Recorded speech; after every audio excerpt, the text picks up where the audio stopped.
Presta Premium Women's Wear. Let your body love it. Summer வந்தாச்சு, எங்க கிட்ட விட்டுருங்க, நாங்க பாத்துக்கிறோம்.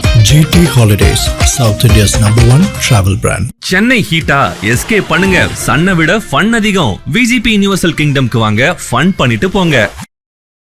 அதிமுக சட்டமன்ற குழு தலைவரை தேர்ந்தெடுக்கிறதுல ஒரு போராட்டம் நடந்துட்டு இருக்கு. அதுல இபிஎஸ் அவர்களுக்கும் எஸ்பி வேலுமணி அவர்களுக்கும் போட்டி அப்படிங்கிற மாதிரி வந்திருக்கு. யார் தலைவரா வருவா அப்படின்னு நீங்க நினைக்கிறீங்க? அந்த கட்சியினுடைய உண்மையான தலைவர் எடப்பாடி தான்.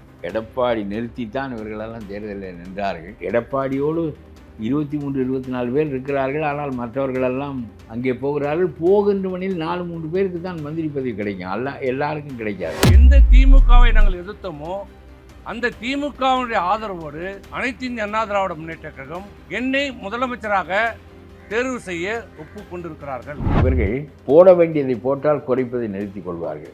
அவர்கள் அப்படி இல்லை. சிபிஎம் சிபிஐ எல்லாம் திமுகவினுடைய ஊதுகுழல்கள் அவர்கள். இந்த நாடே விஜய் போன்ற ஒரு புதிய மனிதர் புதிய அரசியலை நடத்த வேண்டும், திமுக ஸ்டாலின் ஒழிக்கப்பட வேண்டும் என்று கருதி வாக்களித்த பிறகு இந்த கூட்டணி கட்சிக்காரர்கள் மட்டும் இன்னும் அந்த கூட்டணியில் தான் இருக்கிறார்களாம், அங்கே தான் இருப்பார்களாம், ஸ்டாலினுக்கு சார்பாகத்தான் நடந்து கொள்வார்களாம். ஸ்டாலினிடம் சொல்லிவிட்டு வந்து தான் இவர்களெல்லாம் விஜயோடு சேர்ந்து நிற்கிறார்கள். அதுக்கு ஜனநாயக கடமையை ஆற்றுகிறார்களாம். ஏனென்றால் ஆட்சி அமையாமல் போய் ஜனாதிபதி ஆட்சி வந்து விடக்கூடாது. ஜனாதிபதி ஆட்சி 6 மாதத்திற்கு வரும், பிறகு தேர்தல் நடக்கும்ல.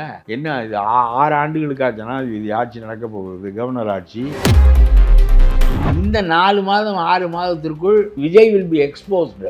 அவருடைய உண்மைத்தன்மை, உண்மை நிறம் வெளிவந்துவிடும், அவருடைய போதாமை, இன்சபிஷியன்சி வெளிவந்துவிடும் என்று ஸ்டாலின் கருதுகிறார். எந்த இடத்துல வெளியே வரும் ஐயா? இப்போ வந்து ஆரம்பத்துல அவர் வந்த உடனேயே வந்து 717 டாஸ்மார்க் இல்ல, அதெல்லாம் பெரிய கருத்து இல்லை. டாஸ்மார்க்கே மூடி விட்டாரா என்ன? 717 கடையை கோயிலுக்கு பக்கத்துல பள்ளிக்கூடத்துக்கு பக்கத்துல தமிழ்நாட்டில் டாஸ்மார்க்கே மூடி விட்டாரா என்ன? இது ஒரு பெரிய செய்தியா? இவர் எடுத்த உடனே அவர் ஒன்று சொன்னார். அதாவது நானும் லஞ்சம் வாங்க மாட்டேன், வாங்கவும் விட மாட்டேன் என்று சொன்னார். அது பெரிய வெல்லும் சொல்லுது. அது ரொம்ப சிறப்பான முதல் முழக்கம்.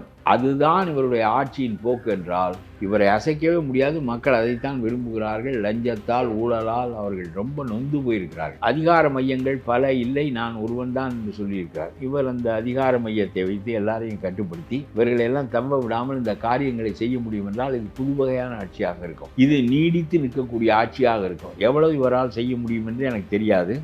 ஆனால் செய்தால் அதுதான் மக்களின் எதிர்பார்ப்பு.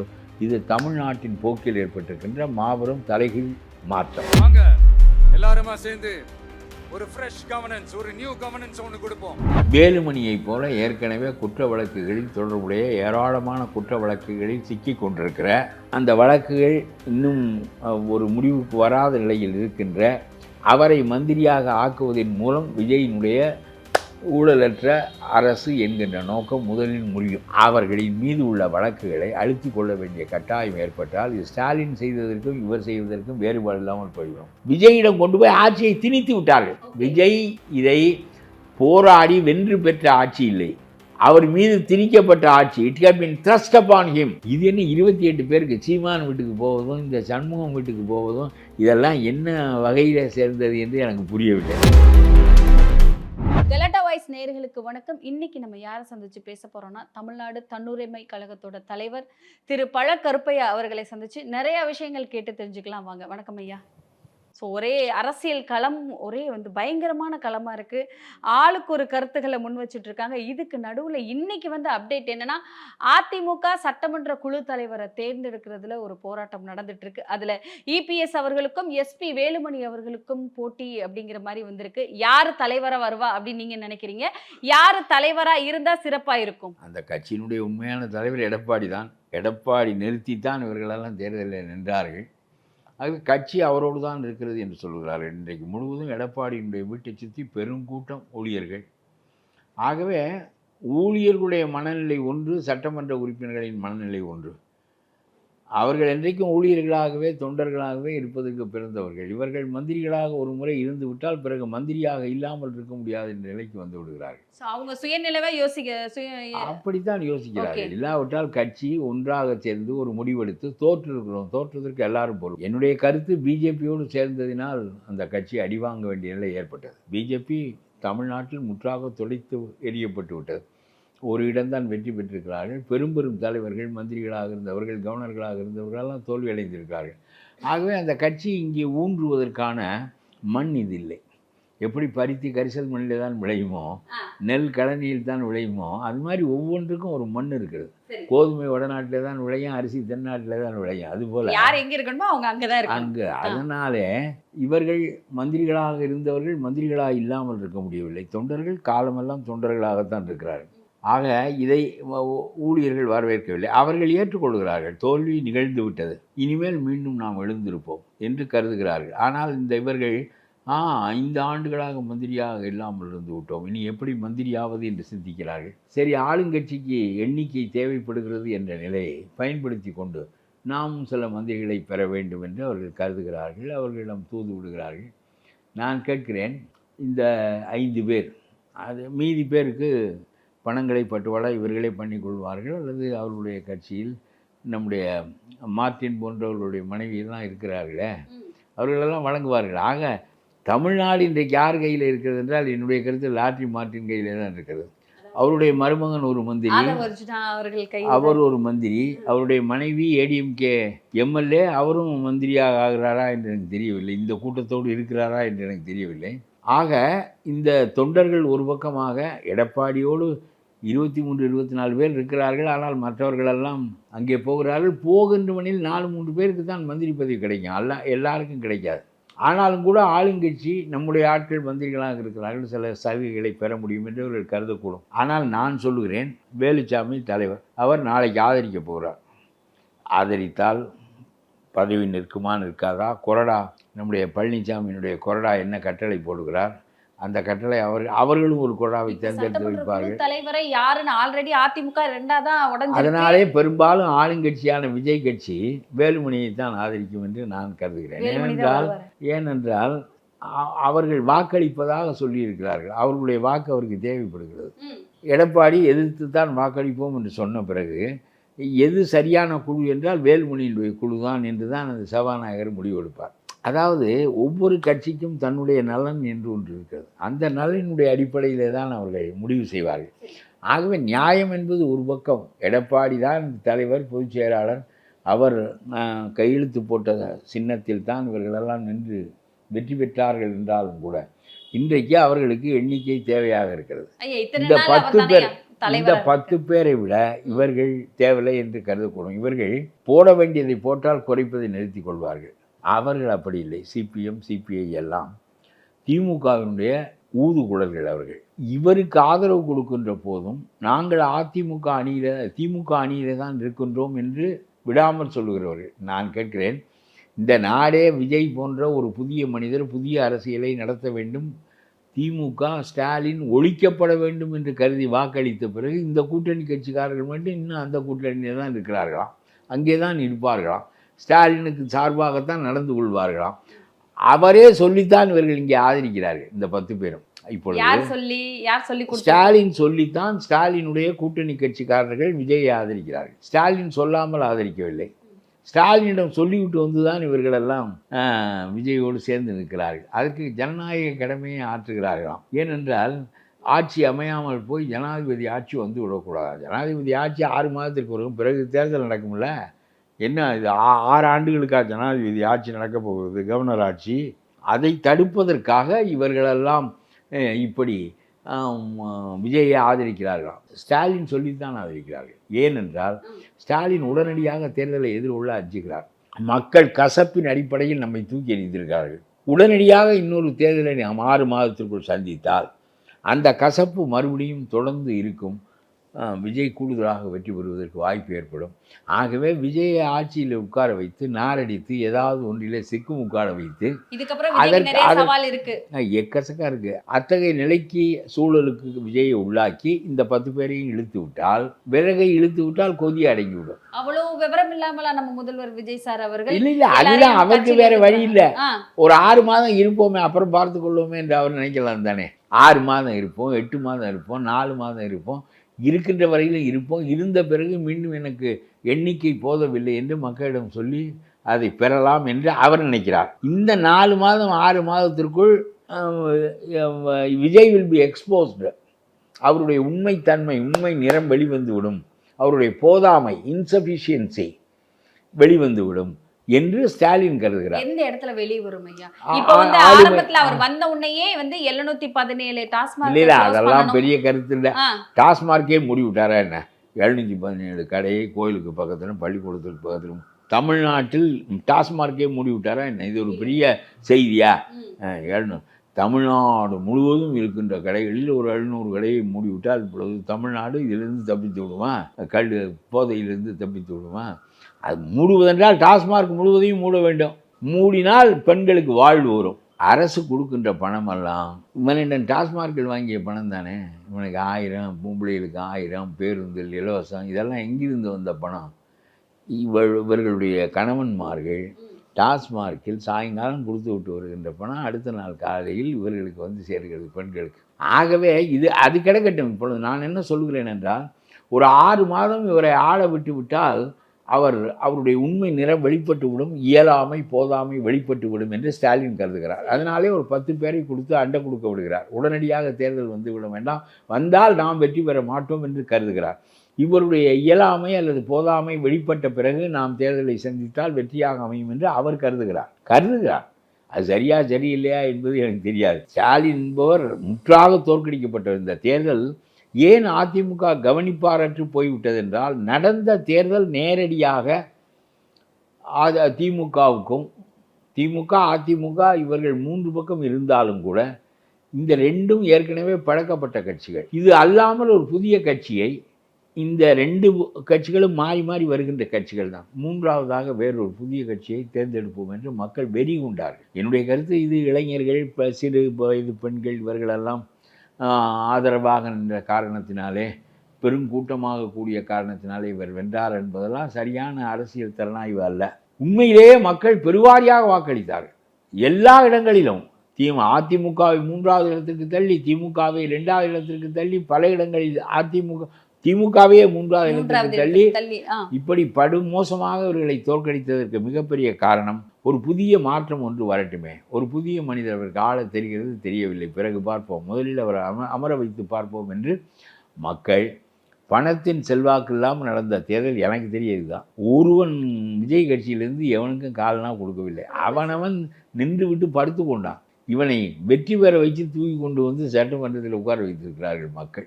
அவ்வளவு அதிகமா திமுகவும் அதிமுகவும் மக்களுக்கு காசு கொடுக்க தானே சார் பயங்கரமாக கொடுத்தாங்க. காசு தோற்கடிக்கப்பட்டது, பணம் தோற்கடிக்கப்பட்ட தேர்தல் இதுதான் ஒன்று. 2வது ஜாதி தோற்கடிக்கப்பட்டது. ஜாதி வாரியாக சிந்திக்கிற பாங்கே மக்களுக்கு இல்லை. அவரவர் ஜாதிக்காரனெல்லாம் நின்றான், எல்லாரும் தோற்று போனான். மதம் தோற்கடிக்கப்பட்டது. ஆனா அந்த இடத்துல விஜய் ஜெயிச்சிட்டார்ல சார். அதுதான் சொல்றேன், எவையெல்லாம் தமிழ்நாட்டு ஜனநாயகத்திற்கு நெருடல்களோ அவையெல்லாம் தோற்கடிக்கப்பட்டு முன்பின் தெரியாத ஒரு மனிதன் வெற்றி பெற வைக்கப்பட்டிருக்கிறார் என்று சொன்னால், மக்கள் இவரிடம் பெரிய அளவுக்கு புதிய மாறுதலை எதிர்பார்க்கிறார்கள் என்பது பொருள். நீங்க சொன்ன அந்த முன்பின் தெரியாதவரை வெற்றி பெற வச்சிருக்காங்கன்னா, மக்கள் கிட்ட அவ்வளவு தூரத்துக்கு வருத்தம் இருந்திருக்கு சார். மக்கள் வந்துட்டு மக்களுக்கு தேவையானது மக்களுக்கு போய் சேரல. மக்களுக்கு நிறைய விஷயங்கள் ஆளுகின்ற கட்சியில வந்துட்டு நிறைய விஷயங்கள் பிடிக்காம போனதுனால தானே நீங்க சொல்ற முன்பின் தெரியாத ஆளை கொண்டு வந்திருக்காங்க. அவர் 2 பேரையும் முற்றாக தோற்கடித்து முன்பின் தெரியாதவரை கொண்டு வந்தார்கள் என்பது மாறுதல் வேண்டும் என்ற அடிப்படையில் தான். ஆகவே இவருக்கான பொறுப்பு இப்பொழுது கூடியிருக்கிறது. இவர் எடுத்த உடனே அவர் ஒன்று சொன்னார், அதாவது நானும் லஞ்சம் வாங்க மாட்டேன், வாங்கவும் விடமாட்டேன் என்று சொன்னார். அது பெரிய வெல்லும் சொல்லுது.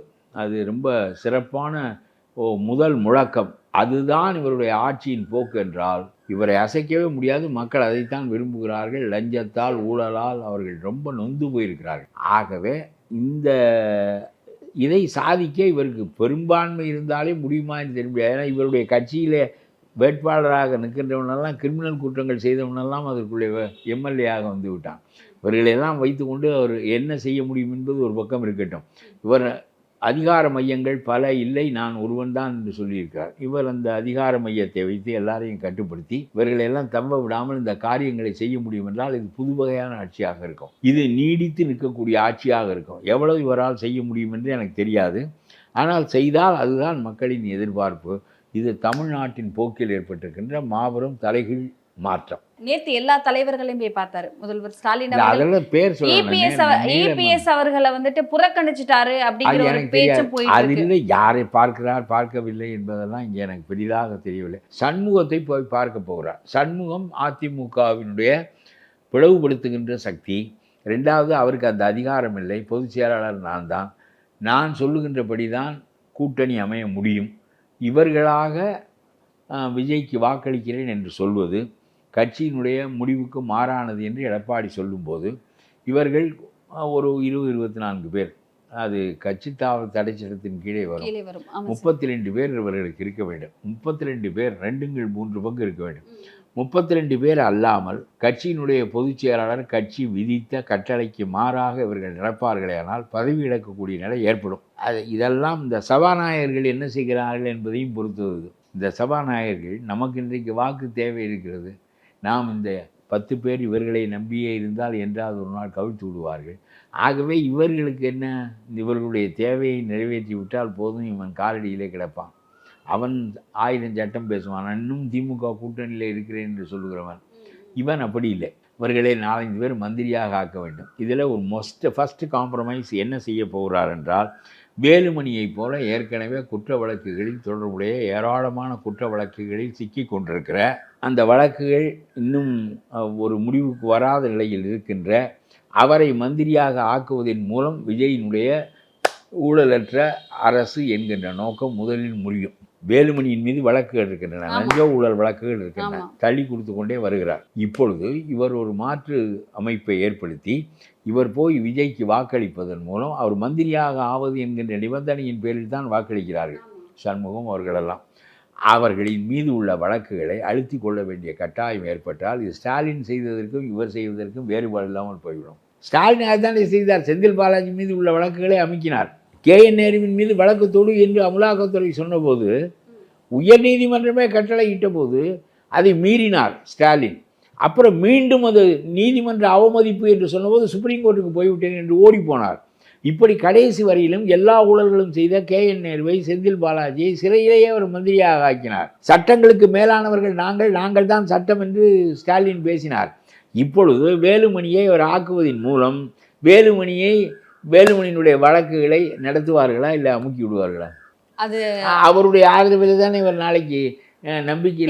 எந்த இதுல சார் சொல்றீங்க SP வேலுமணி அவர்களுக்கு சட்டமன்ற குழு தலைவரா பதவி கொடுத்துருவாங்கன்னு எந்த நம்பிக்கையில சொல்றீங்க? தெரியாது. இப்பொழுது வரையிலும் சொல்லப்படுகிறது. சபாநாயகர் அதை ஏற்றுக்கொள்வாரா இல்லையா என்று எனக்கு தெரியாது. ஏற்றுக்கொள்ளாவிட்டால் பிரச்சனை இல்லை. இவர்கள் வாக்களிக்க போகிறார்கள். சண்முகம் வீட்டிற்கு முதலமைச்சர் வருவதே எதற்காக? பேச்சுவார்த்தை.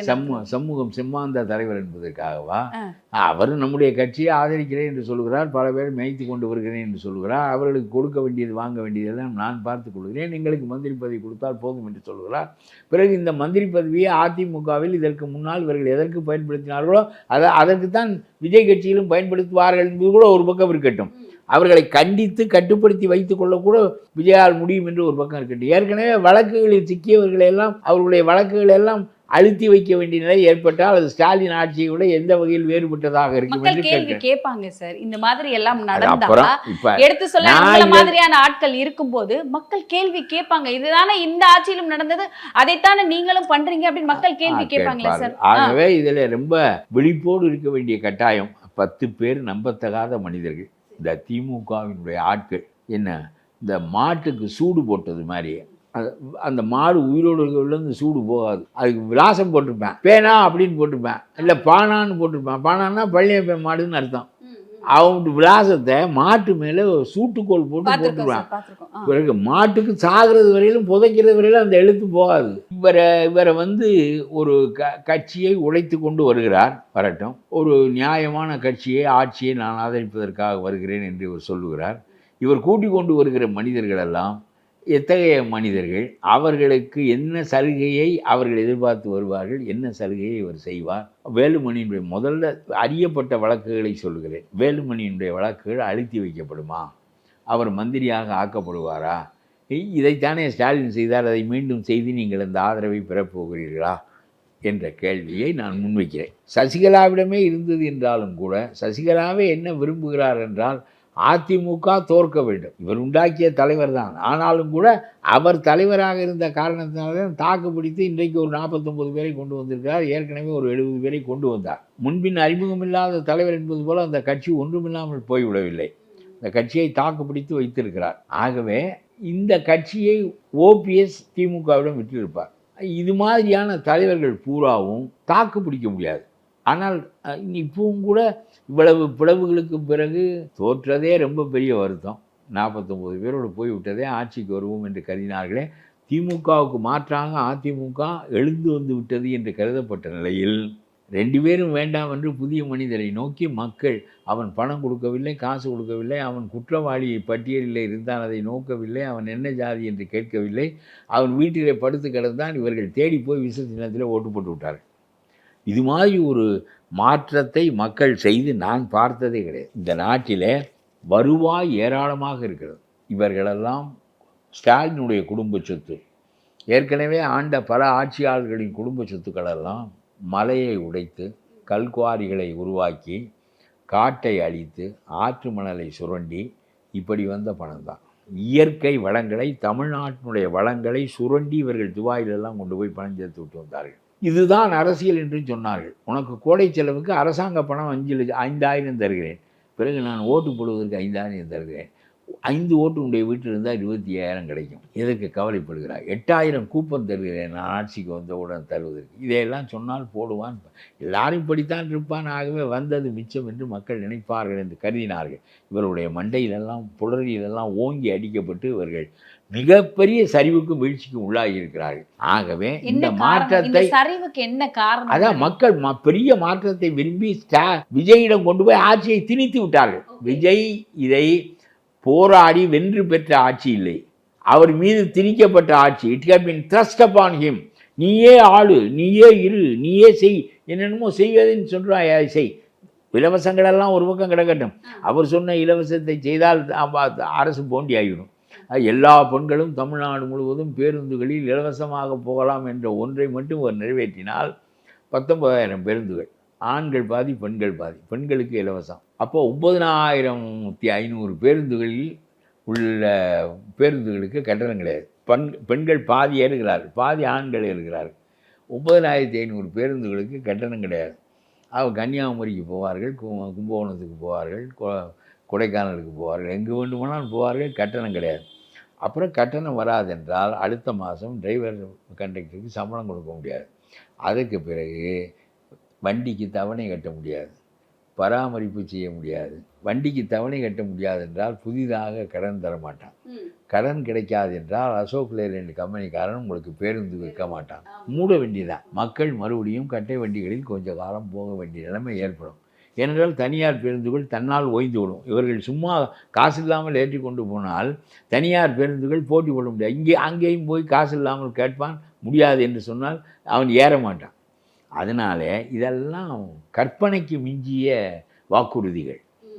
அதெல்லாம் கூட கிடைக்கட்டும். நான் இதையெல்லாம் இவர் செய்ய வேண்டும், இதையெல்லாம் செய்யாவிட்டால் ஒரு நல்லாட்சி இல்லை என்று நான் சொல்ல மாட்டேன்.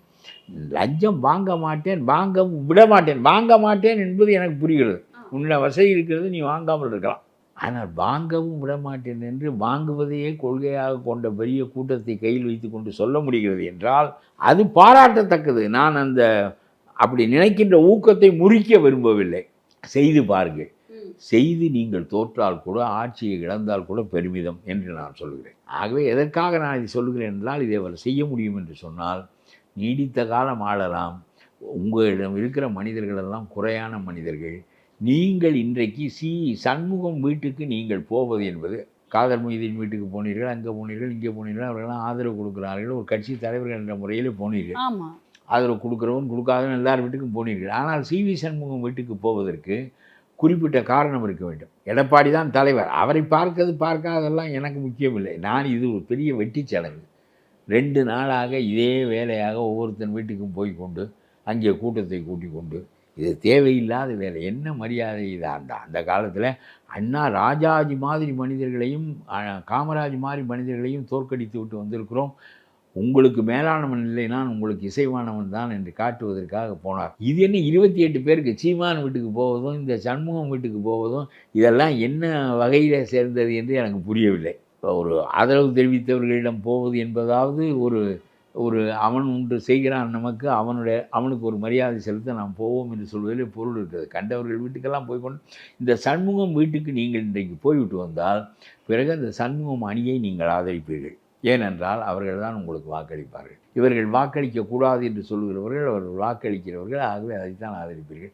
அப்பொழுது 2 பேரில் யார் நியாயம் என்பதை விட 2 பேரில் யார் நமக்கு இசைவானவர்கள், நமக்கு உதவுகிறவர்கள், நம்முடைய ஆட்சியை தக்க வைப்பதற்கு துணையாக இருக்கிறவர்கள் என்ற சிந்தனை தான் உங்களுக்கு ஏற்படும். ஆகவே இது சண்முகம் கூட்டத்தை தான் நாளைக்கு வாக்களிக்க விடுவார்கள் பாருங்கள். கண்டிப்பா நீங்க சொல்றது நடக்குதா? யாரு அதிமுக குழு தலைவரா, அதாவது சட்டமன்ற குழு தலைவரா அமர்றாங்க அப்படிங்கிறத பார்க்கலாம். தொடர்ந்து பேசலாம். நன்றி. Presta Premium Women's Wear. Let your body love it.